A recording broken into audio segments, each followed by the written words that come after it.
welcome to the TheSpurgeonPiper, or for some of you, welcome back to the TheSpurgeonPiper. Now, I know some of you are going to be returning viewers of the channel due to the pipe smoking content that I largely focus on, while others of you are going to be picking up on this video due to the content. It's about Tolkien or Middle-earth, Lord of the Rings, all the above, and so you happen to be finding this channel. So just quickly on that, if you are new to the channel, 95% of what I do, the content I produce does pertain to pipe smoking, the beloved and traditional historic practice and hobby that even Tolkien himself loved. So if you're new to it, maybe that would be enough for you to find interest. Tolkien was a great and avid pipe smoker who saw that it connected much with his writings.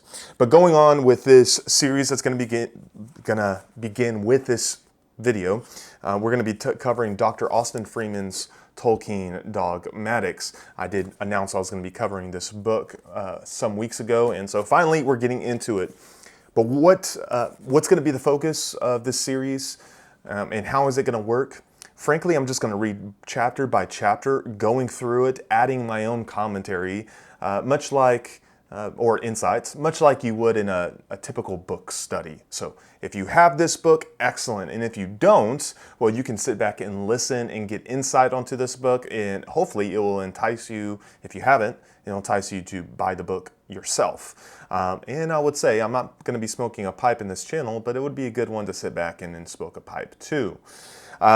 So a bit further on why this book. I love Tolkien. I've mentioned that some of the my previous videos. I know many of you do, especially in the pipe smoking world, so it's not a surprise. But I'm also a pastor. I'm a confessional Reformed Baptist pastor, and so it's a melding of two worlds into one that I really love. It's about Tolkien's theology and how it enters his world that he created. That's really what the book is about. Austin Freeman's going to be presenting a lot of the dogma, the teaching, the background of the world that Tolkien created. And so this is going to be seen and made clear going forward that Dr. Austin Freeman has compiled significant documents firsthand of Tolkien's beliefs and theology.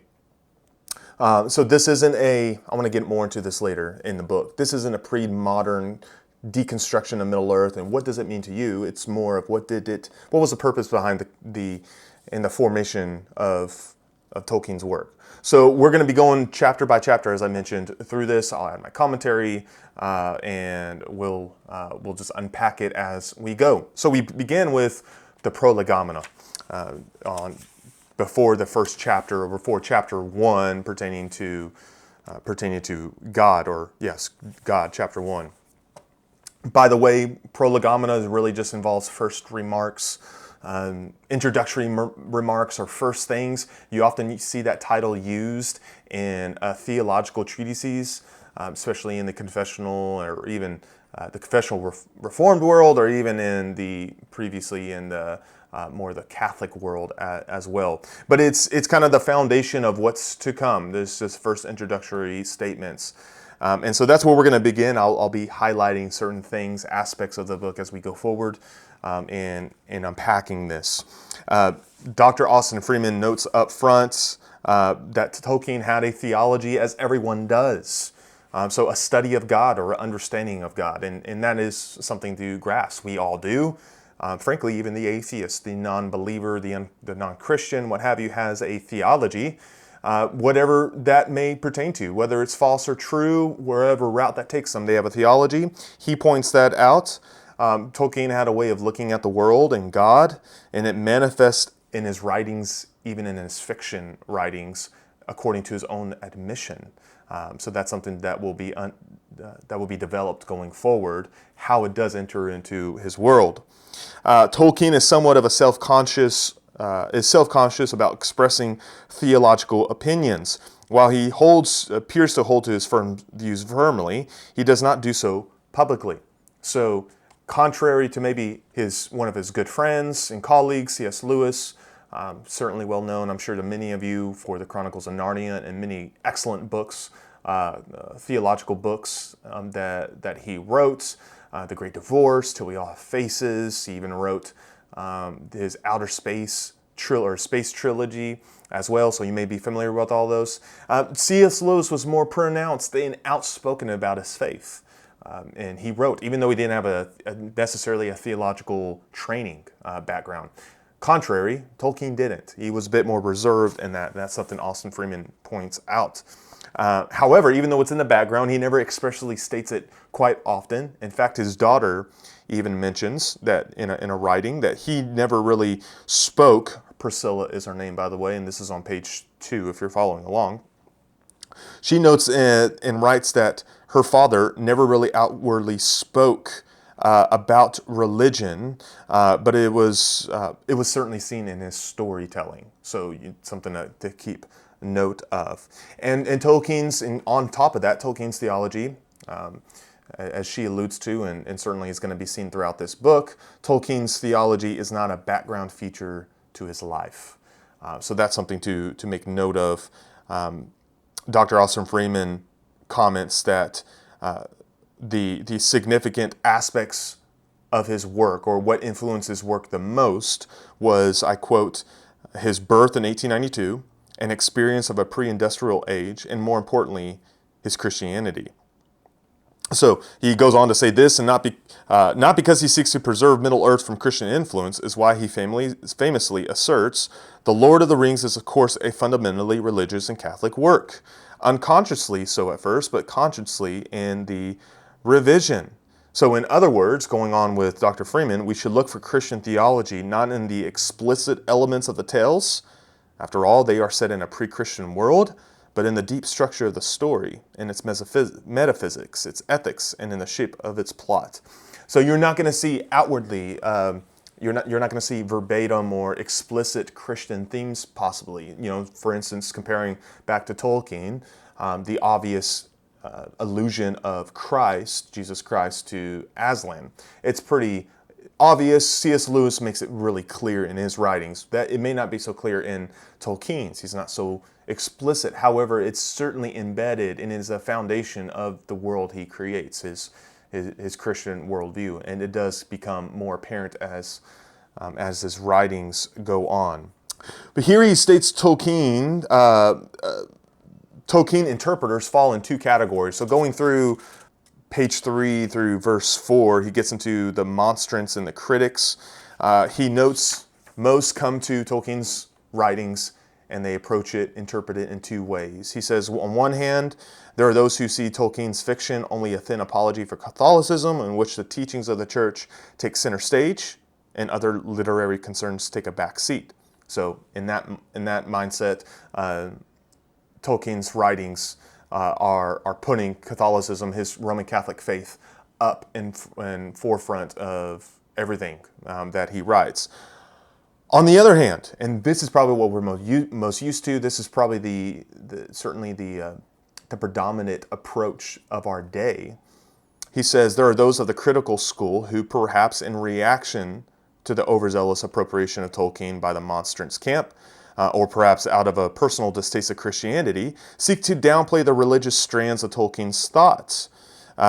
The essentially godless world of The Lord of the Rings demonstrates to them that Tolkien's work ought to be evaluated primarily literally or critical grounds rather than religious ones. So essentially, a religious view is taken out of the picture. After all, they would say you don't see worship going on necessarily in most of his writings. You don't see anything really, especially in Lord of the Rings, most definitely Hobbit. You don't see an outward profession of a god or anything like that. And so they'll say, therefore, there is no need to input Christian religion into the matter. And he does point out, and this was something I didn't realize until later when I came across the Silmarillion, but this was more of a firm belief before the Silmarillion was, and later materials were published. But since then, and we'll get this unpacked as we go on in the series, with the Silmarillion and other writings, more of a Christian background, religious, theological background does become more apparent. So on that point, Dr. Freeman goes on to say, can we have a Christian Tolkien, which is one of the significant arguments that we find today.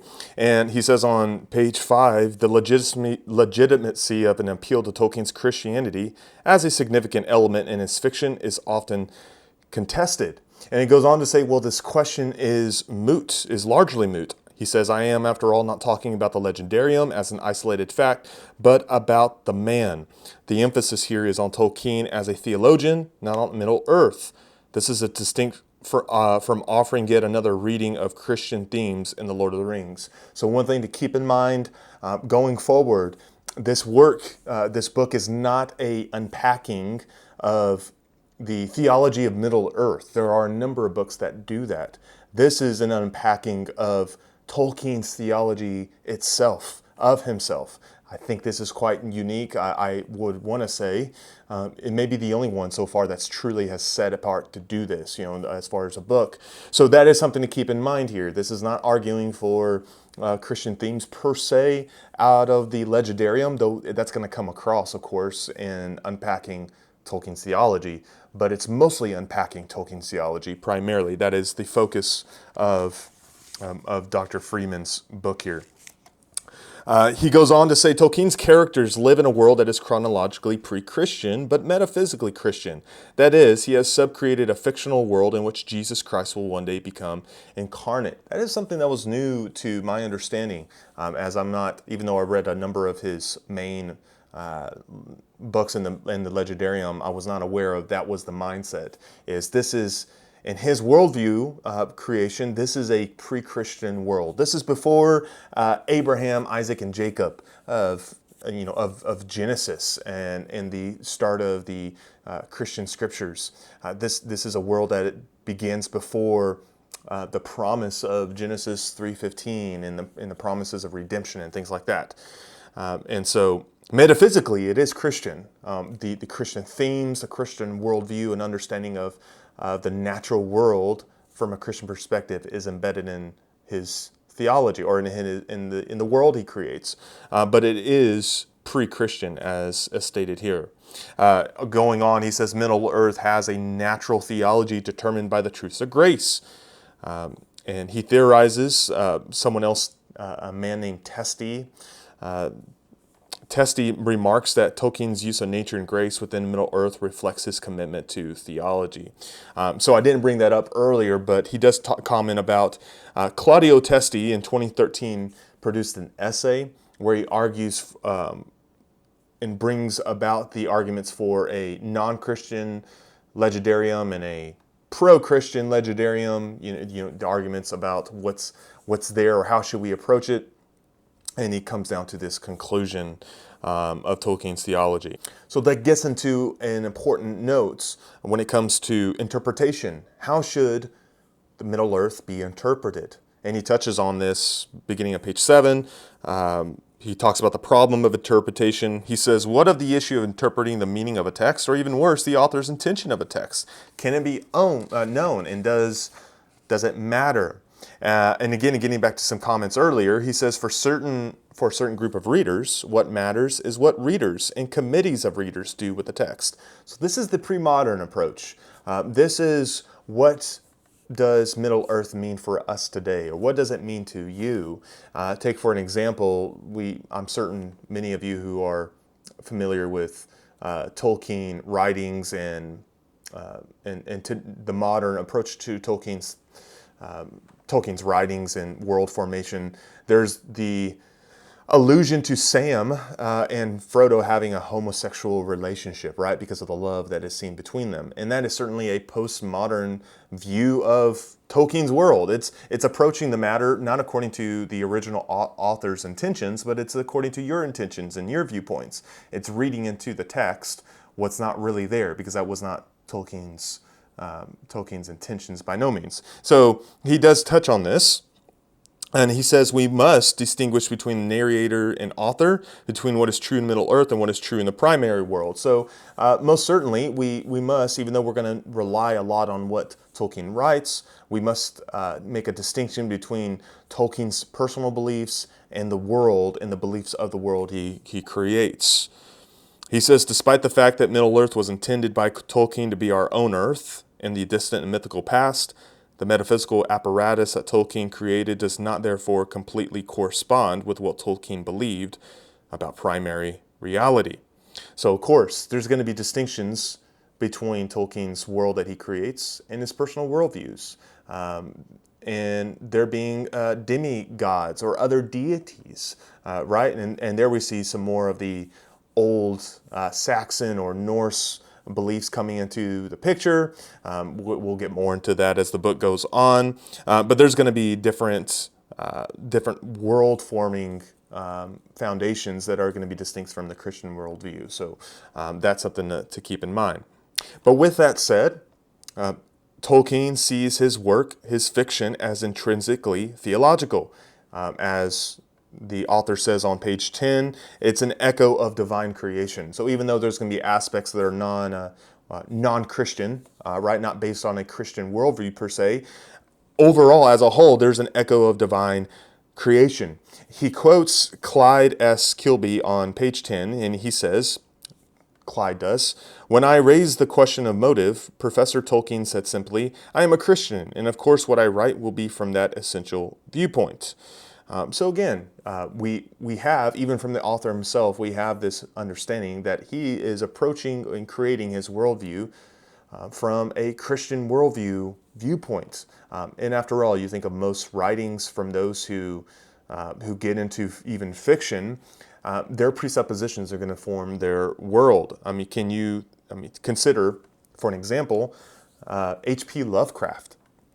H.P. Lovecraft and the mythology, Cthulhu mythology he wrote, certainly the world he's created has a lot of its foundations from his presuppositions, and he does have a pretty nihilistic, I suppose we can say non-Christian worldview in that world he creates. It forms it, and so likewise we can see with Tolkien himself. The author goes on to talk about another problem that can arise in interpreting Tolkien's works is those works that are early on and those works that are later on, and writings earlier on and development or change. And so as time goes on, there is more of a formation, we can say, or a development of the Christian ethics or physics or metaphysical world than that what began in the very beginning. However, the author notes that while Tolkien's fiction may have been in constant flux, his own view of the world, which to greater or lesser degrees underlies the fiction, remain relatively the same. His creation myth, written as a young man, remained virtually untouched until his death.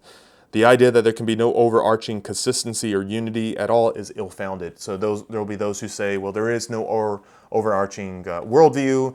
Tolkien, his world developed and adjusted as time went on, and aspects certainly did, but overall, his worldview really didn't. I mean, the aspects of the Silmarillion or the Book of Lost Tales, there were writings that began early on in his writing career in the formation of Middle-earth that display a Christian worldview, even though aspects do grow as time goes on.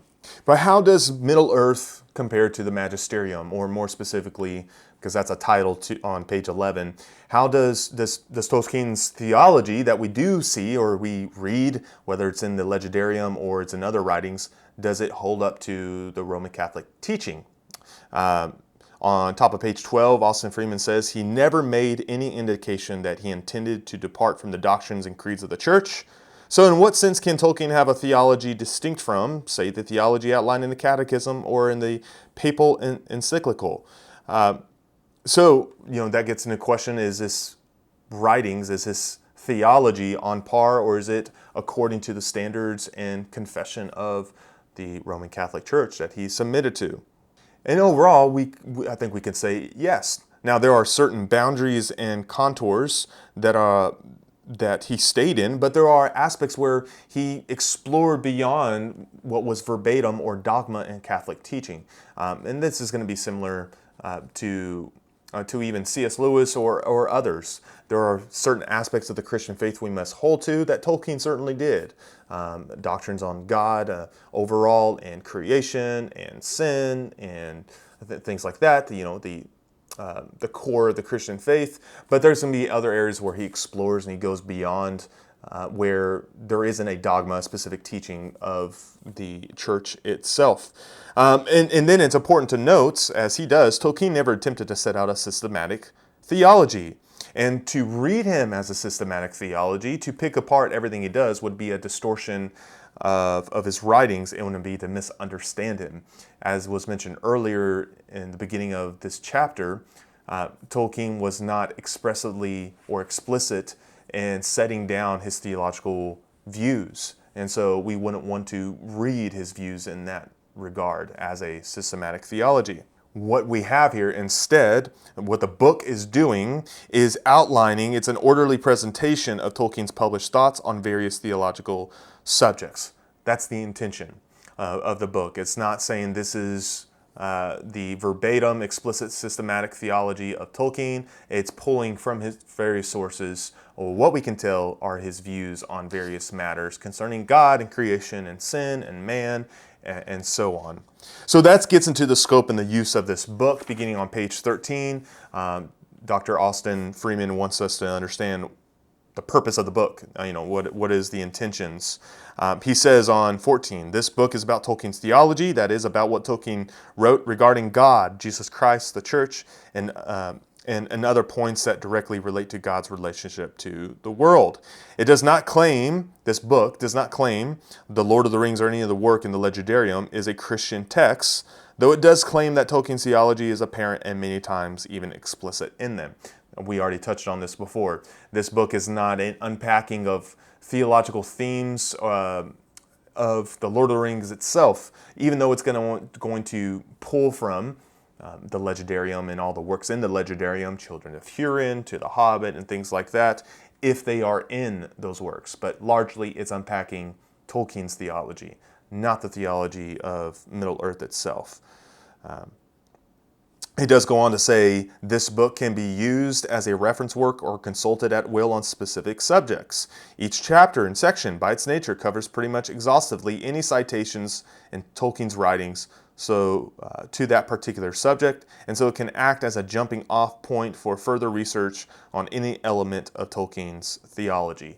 That's on page 13. And that's something that's really nice about this. Even though I'm reading it, and probably you are going to be reading this book fully through, if you want to know more about what Tolkien believes about Satan and demons, or angels, or the church, or the last things, meaning like eschatology or eschatological things, you can go to certain chapters and pull those through, kind of like a systematic theology.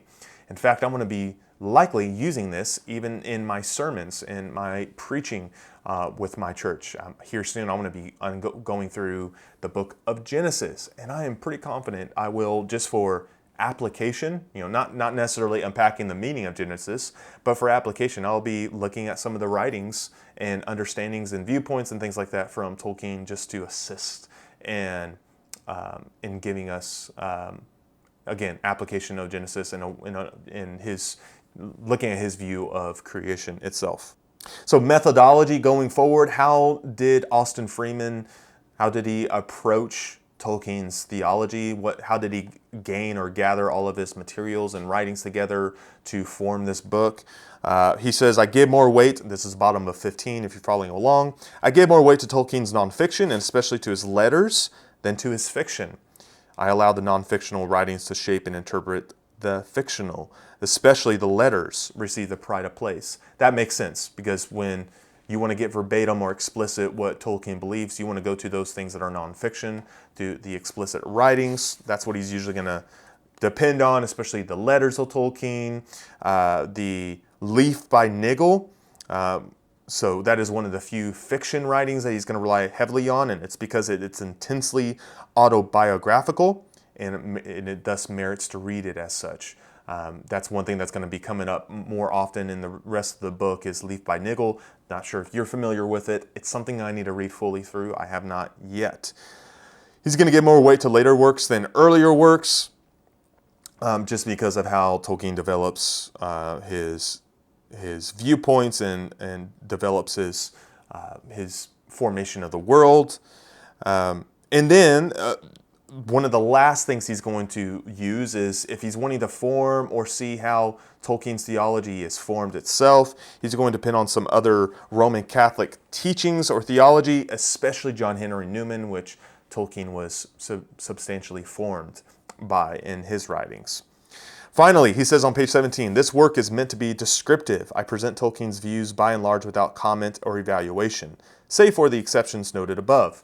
So one thing to be clear for you especially is Dr. Austin Freeman is he's a Protestant. I believe he's a Reformed, of the Reformed tradition like myself, but I do believe he's Reformed Presbyterian. And so he's very honest about that. He does say, I'm not seeking to give my commentary on this. He's not saying, this point is good or bad, or this is Roman Catholic or not. As he says, right or wrong, good or bad, weak or strong, do not enter here. I have sought only to set out as accurately as possible what Tolkien thought.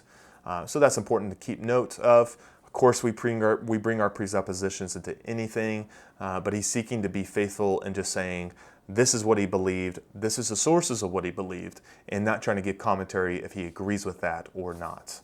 So finally, to end, I will be reading the last paragraph that begins on page 17 through 18 because I think it's noteworthy and it's a good ending of this chapter.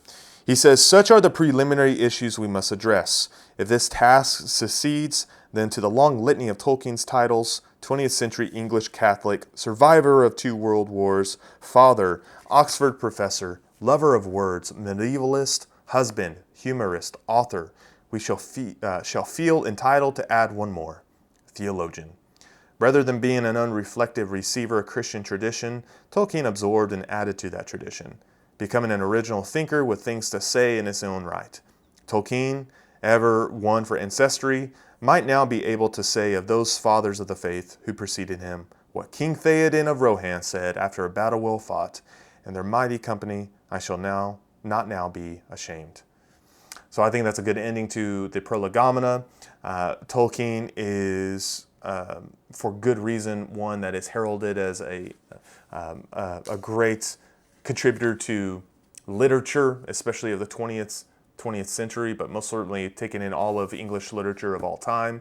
But we certainly can learn from and add him to one of those who added to theology in a sense, and unpacking that worldview and adding, if you will, our imagination to it, just like C.S. Lewis did. So going forward, we're going to look more into that. Let me end here by encouraging you to leave your thoughts and comments and how this video approaches this. What would you like to see? What would you like to see less of?